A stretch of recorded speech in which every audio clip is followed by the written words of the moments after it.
Frogs, nigga. All my wrists is frogs.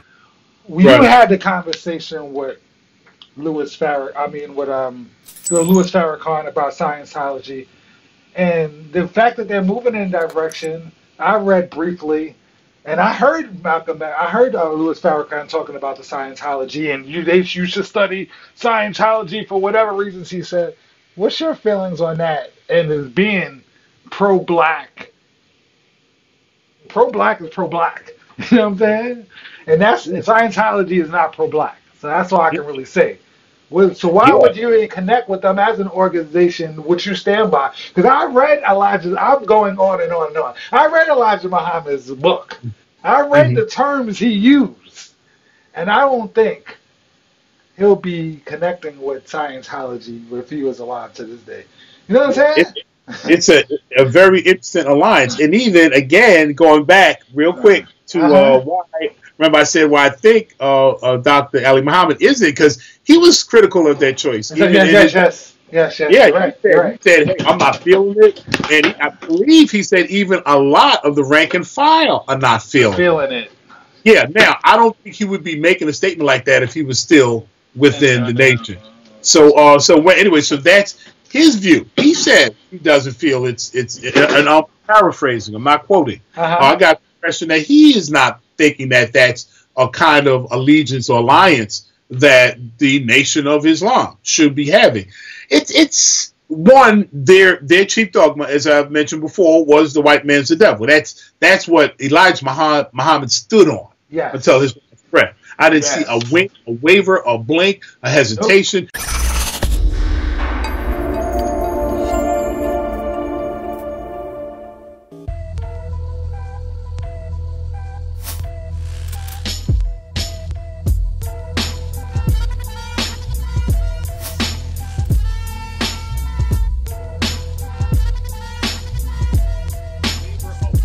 Hesitation, never move from that.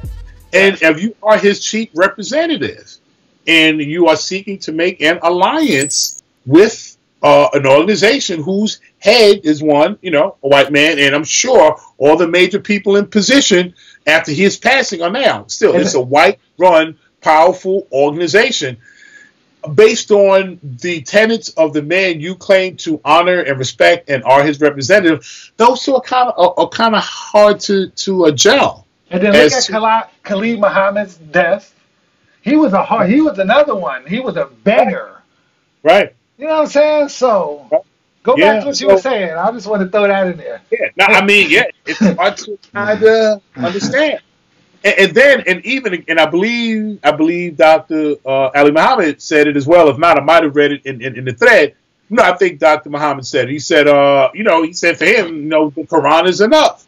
And for most, like, okay, yeah, isn't that supposed to be if that's your complete book of divinity, but it left something out about clearing, about getting yourself assessed? No, so that part of it, it's for most, it's kind of hard to kind of not give it a little bit of a side eye. Is it not just being, now if there's two companies, a business merger, our brilliant brother, Barry Gordy, sold Motown.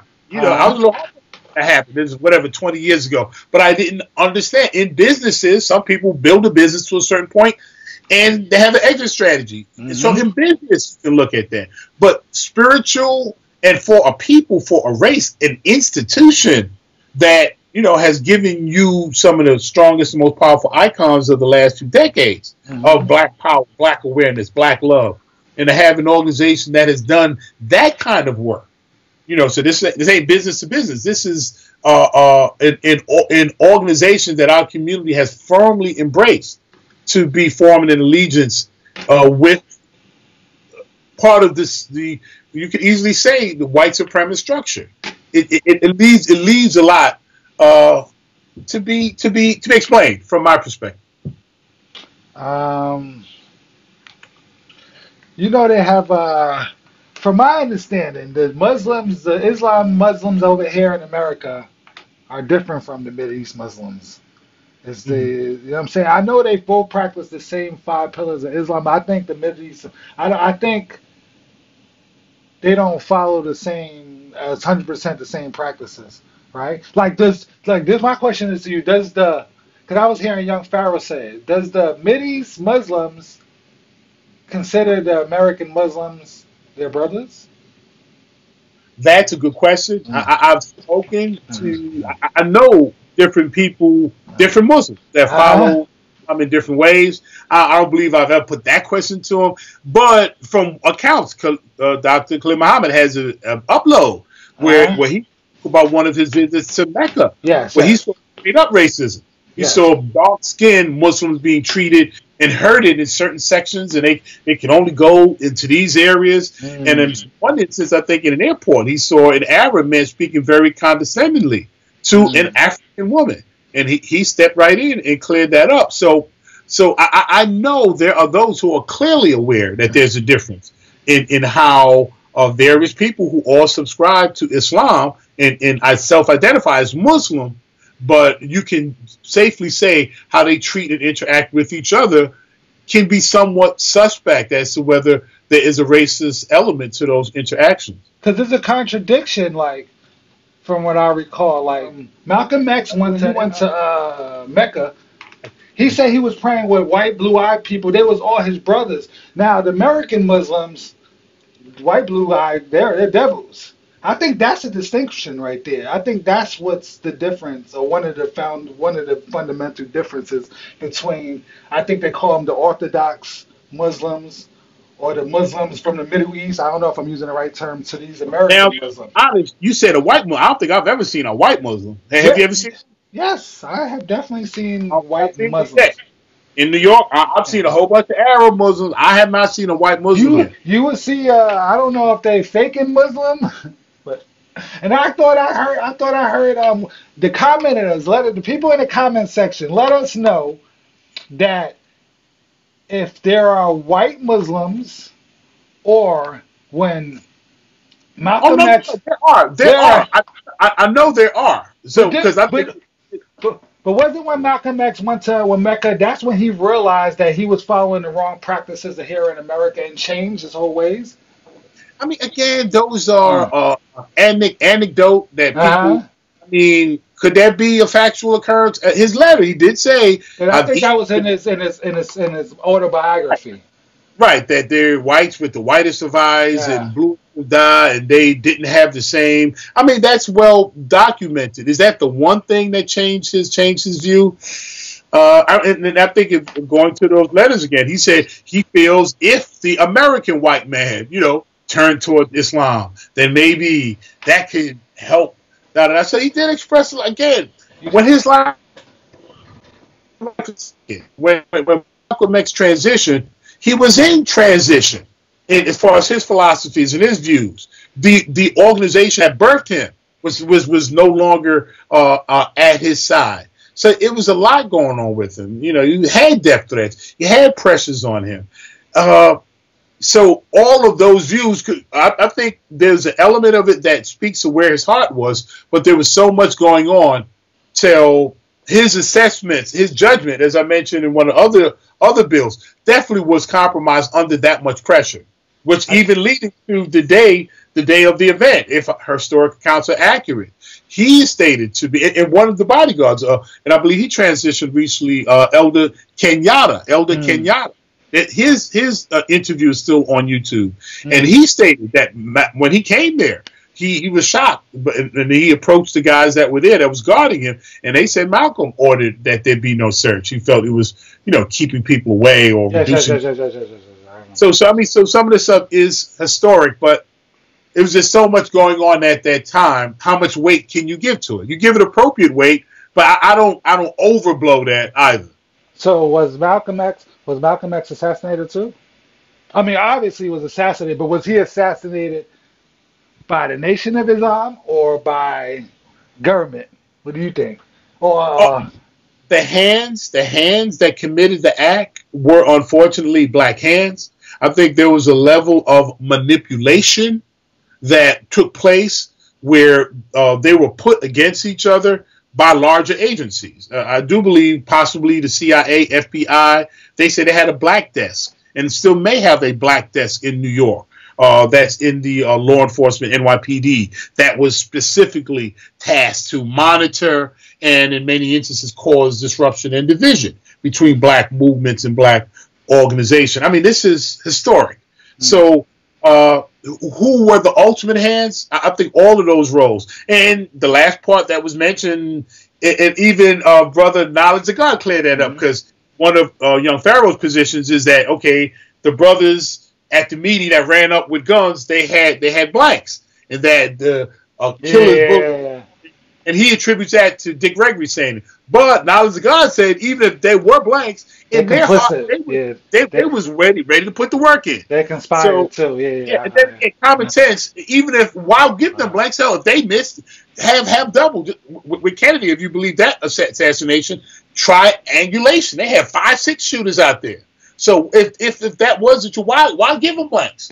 Give them the real deal. If they miss, then so I don't even know why would they have to have blanks. It's just you know who I think killed Kennedy? Anyway, let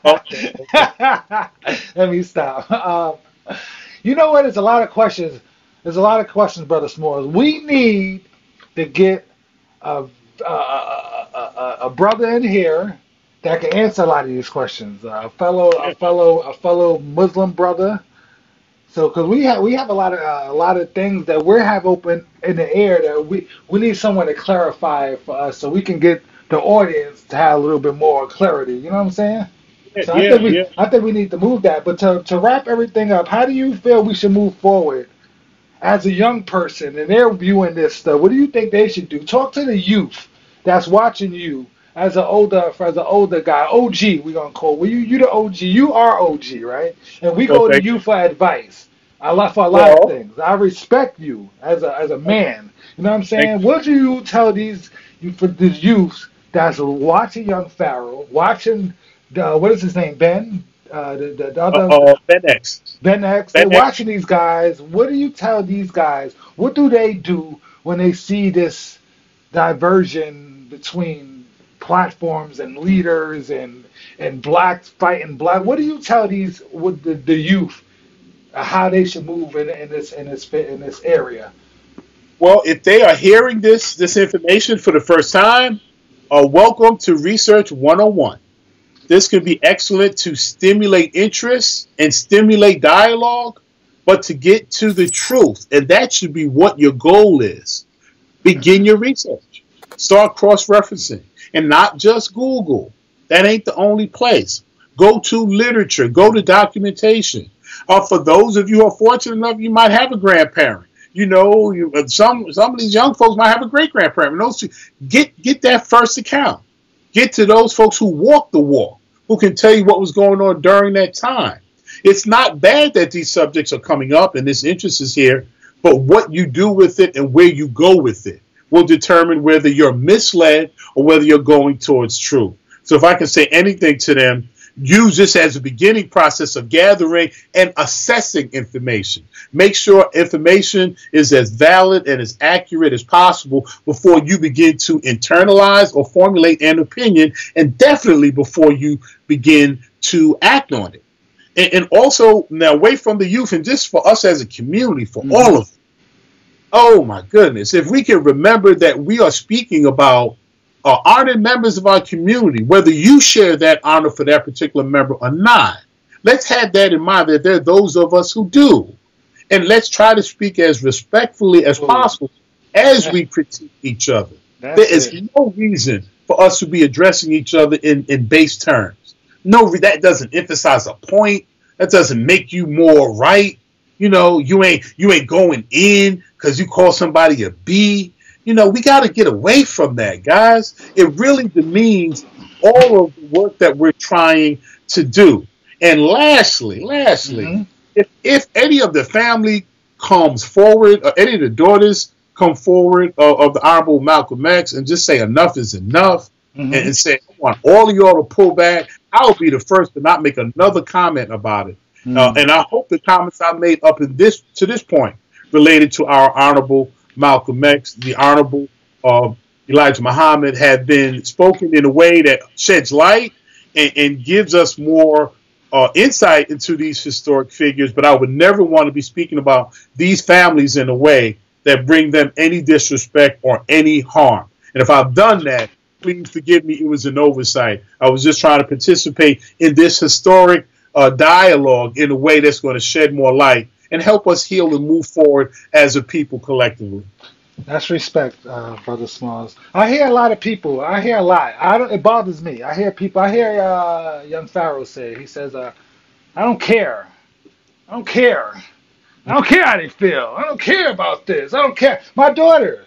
I be saying, asking my daughter, and I be like, "Well, what do you think?" And she be like, "I don't care." I think I don't care, in a lot of ways, stops growth. Yeah, yeah. Should people care? Oh, Should yeah, they care more? Yeah, but you know what? Especially with our young people, you might want to start even with your daughter. We got to out why they don't care. I think that will answer a lot of questions. So I'll be like, no, I don't care. I don't care. Like why? Why don't you care? Why? I think it's work. I think it's working, Karen. It's like, do you like this bag? I think if you have to, it's a lack of communication. I think they don't want to. Certain people don't want to communicate. So if I say, do you want this or you don't like this? I don't care. Is to just stop the conversation. You can't have no dialogue when I don't care. You know what I'm saying? That is done. Right. Yeah, yeah. And see, and when you stop things, you stagnate things. Yes. What happens to stagnated water? You know, it becomes a breeding ground for pollutants and bacteria, and so you don't want to be stagnant. I don't care. Shuts off flow. Yeah. You feel what I know is all I need to know, and I don't care and get away. That means that's not a place of growth. No. No matter what you've gotten to at that point, the only growth comes through exchange and through interest and caring. So to say I don't care, you're not interested in growing. You're not interested in developing further. And who would say that of themselves? I don't want to develop any further. I don't want to learn anything else. No one would say that, but they will say, I don't care. Yes. I think it's just I think it's a cop out. I think I employ the youth to start caring a little more. Care about how you look. Care about brushing your teeth. Mm-hmm. Care about how you present yourself out there in the street. Care about how you talk. Care about when people are looking at you. Like one time I was in the store. We going off right here. I'm just going to tell you from my point of view. I was in a store, right, with a couple of my friends, right? And, black young guys, and they're very outspoken. And I say, and then I can see how the person that we're dealing with behind the register is dealing with us, like trying to get us out of there. And I'm like, when we leave the store, I'm like, do you see how you're acting?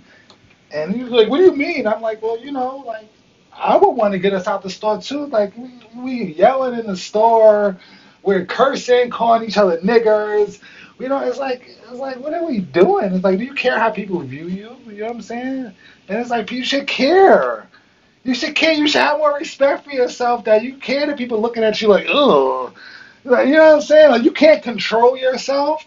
We have a mind. What's the difference between us and an animal? We have a brain. We can control it off and on. And I think people should just start learning how to be disciplined and care. You know what I'm saying? What do you think? What do you think, Brother Smalls?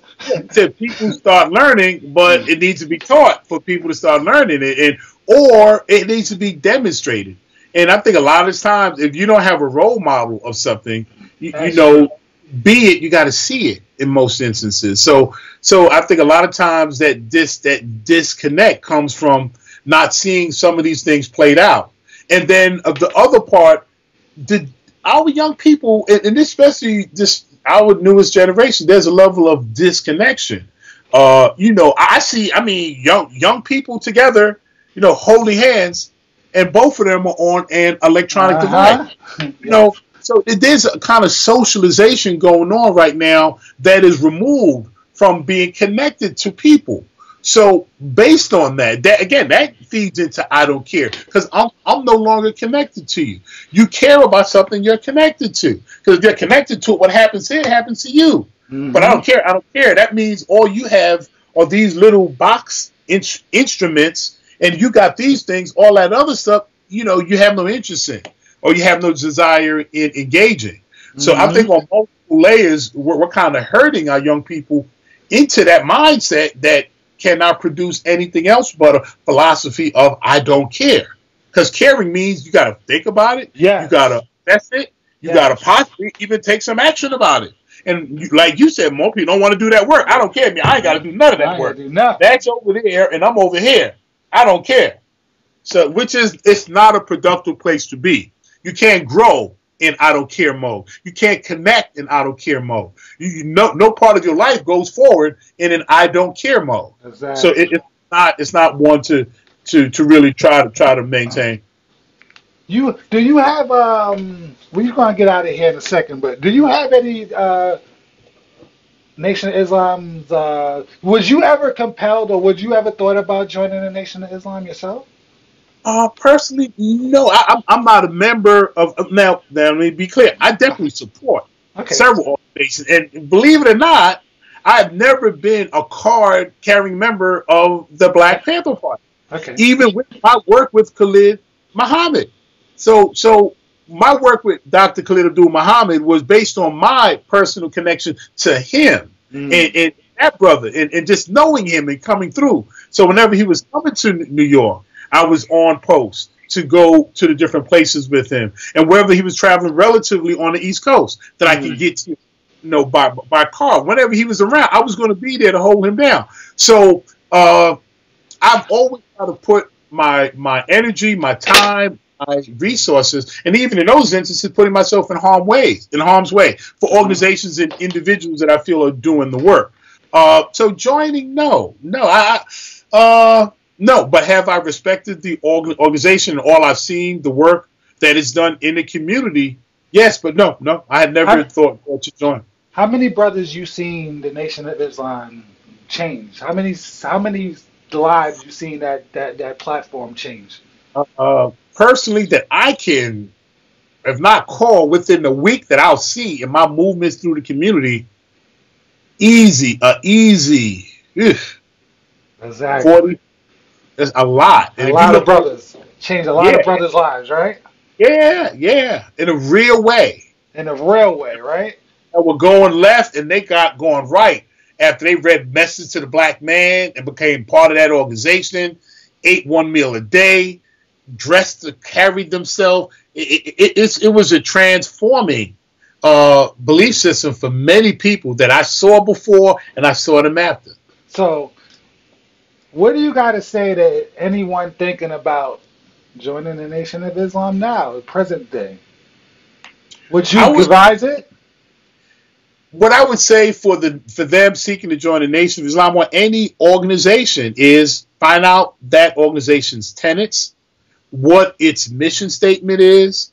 Does it sit closely to things that you feel very strongly about in your life, in your spirituality, in your divine path? And if those things match, that should be the organization you should roll with, if Nation of Islam. Now, I would also say this. Any organization, Nation of Islam, any individual, Christian church, Catholic church, there is going to be an element of challenge, an element of possible confusion, possible internal battles. That occurs in organizations. So depends on your temperament. If you're looking for the perfect person, the perfect organization, you're going to never find it. But I would not go in there without doing a thorough assessment. What have these people done? What are they doing? And what are they trying to do for the future? So and I wouldn't say, oh, no, never go to the Nation. No, why not? They produce some really dynamic people. Exactly. And, yeah. No, I agree. I think it's a strong brothership organization.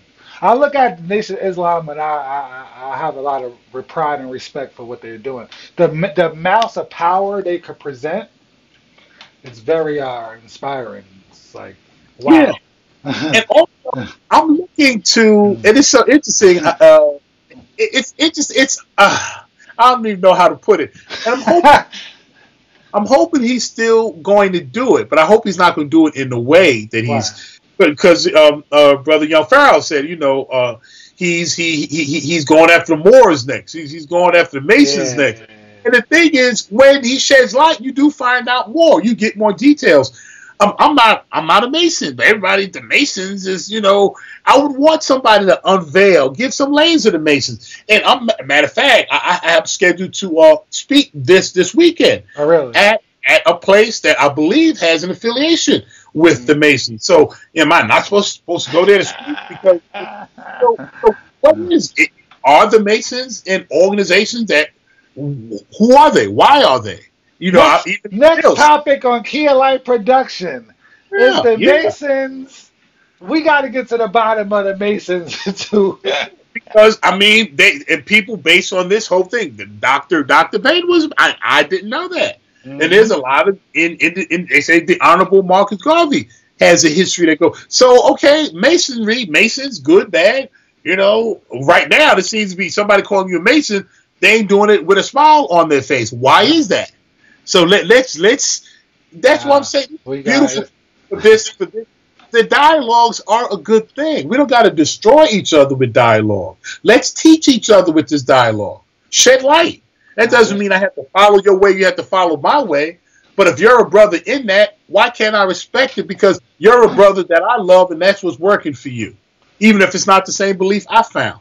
That's the place we need to get to. Think it'll start moving us forward. Well, we having these topics. It's opening up doors for other topics, which can't wait to get into. We reached out to Young Pharaoh. We reached out to Ali Muhammad too. So hopefully, you know what I'm saying? We have their numbers. You know what I'm saying? So we actually reached out to them. We have them on our camera before, and connect with them in the past. So hopefully, between you and your strong presence in the community and our behind the scenes influences, the people we do know in our network, then hopefully we can get some of these brothers on to talk to us and get the bottom of a lot of this stuff. Because, we just going from what we seeing. But, it's important to me to speak about it. I don't even do this stuff. I'm speaking on it. You know what I'm saying? Yeah. And I tell you, I had a number for Young Pharaoh, but that was over a year ago. I believe he's changed it since then. Okay. I've never had contact for Dr. Ali Muhammad. If you got contact for them, please, and they got their own platforms and their own formats. Exactly, that's the whole thing.